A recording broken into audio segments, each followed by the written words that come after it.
ഞാൻ ഇതിന്റെ CMD ആയിട്ടിരുന്ന ആളാണല്ലോ.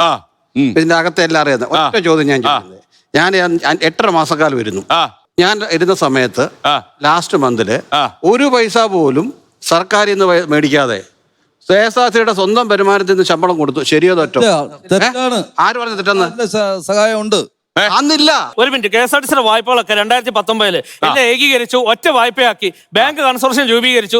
3000 കോടി രൂപ ഒറ്റ വായ്പ മാത്രമേ ഉള്ളൂ. ഇനി മറ്റ് യാതൊരു കടങ്ങളും KSRTCക്ക് ഇല്ല എന്ന് പറഞ്ഞതാണ് ഞാനല്ല, മുഖ്യമന്ത്രി സർക്കാർ പ്രഖ്യാപിച്ചതാണ്. ഇപ്പൊ പിന്നെ എവിടെ നിന്ന് ഇത്രയും വലിയ കടത്തിന്റെ കണക്ക് വന്നു? കടമില്ല. കടത്തിന്റെ കാര്യം ഞാൻ പറയാം. കടത്തിന്റെ കാര്യം പറയാം. 2016 ഒന്നാം LDF സർക്കാർ അധികാരത്തിൽ വരുമ്പോ KSRTCയുടെ ബാധ്യത 3100 കോടി രൂപയാണ്. ആ 11-16 കാലഘട്ടത്തില് ഉമ്മൻചാണ്ടി സർക്കാരിന്റെ കാലഘട്ടത്തിൽ ഈ പ്രസ്ഥാനം 2517 കോടി രൂപയാണ്. ആര്യാട് മുഹമ്മദ് ആണെന്ന് പറഞ്ഞത് 4527 കോടി ബാധ്യതയിലേക്കാണ് സർക്കാർ. ഒരു തൊഴിലാളിക്ക് 1 രൂപയുടെ ആനുകൂല്യം കടത്തിലേക്ക് ബാധ്യതയില്ല. 6000 സർവീസ്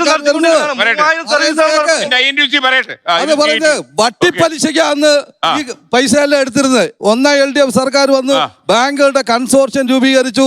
കടം തിരിച്ചടവ് ദിവസേന 3 കോടി എന്നുള്ളത് 85 ലക്ഷമായിട്ട് ഒരു ദിവസം കുറച്ചു. ശമ്പളം ഘട്ടം ഘട്ടമാക്കി. അങ്ങനെ 10 വർഷം ഘട്ടം ഘട്ടമാക്കി. നിങ്ങളിങ്ങനെ ഒരുപാട് ആരോപണം ഉന്നയിച്ചോണ്ട് പാറ്റ അതിനുശേഷം പെൻഷൻ പൂർണ്ണമായി സർക്കാർ സഹകരണ ബാങ്കിന്റെ കൺസോർഷ്യത്തിലൂടെ കൊടുത്തു. എല്ലാ വർഷവും ബഡ്ജറ്റ് 1000 കോടി വെച്ചു.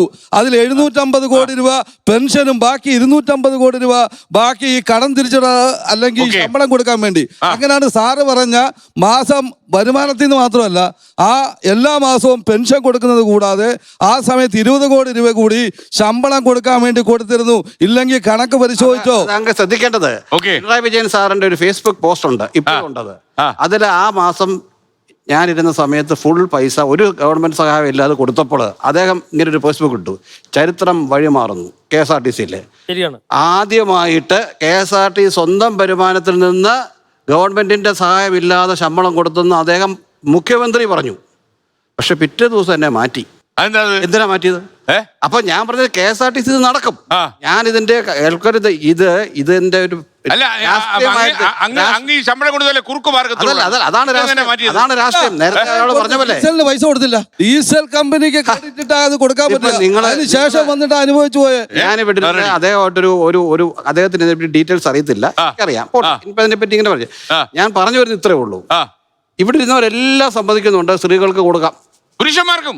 അല്ല അങ്ങനെ എല്ലാവർക്കും ഫ്രീ ഫുഡ് കൊടുക്കാന്ന് പറയും, എല്ലാവർക്കും ബീർ കൊടുക്കാന്ന് പറയും. ഇത് എല്ലാവർക്കും അങ്ങനെയുള്ള കാര്യം, നടപടിയുള്ള കാര്യം വേണ്ട. പക്ഷേ സ്ത്രീകളുടെ കാര്യത്തിൽ പറയുന്ന പോലെ ഒരു കുടുംബത്തിൽ ശകറിയാം, നമുക്ക് കിട്ടുന്ന കാശിനേക്കാളും സ്ത്രീകളാണ് കുറച്ചുകൂടെ കമ്മിറ്റഡ് അല്ലേ? ഇപ്പം എനിക്ക് എൻ്റെ ഏറ്റവും ഓർക്കുന്ന അമ്മയാണ്, അപ്പനേക്കാൾ കൂടുതൽ. അപ്പോൾ സ്ത്രീകൾ കിട്ടുന്ന പൈസ ഭൂരിഭാഗവും അങ്ങോട്ട് പോകും, കുറച്ചൊക്കെ ബ്യൂട്ടി പാർലറിൽ പോയാലും.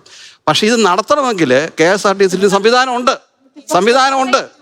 അപ്പൊ അതുകൊണ്ട് ടിക്കറ്റേതര വരുമാനം അങ്ങനെ എത്ര വരുമാനം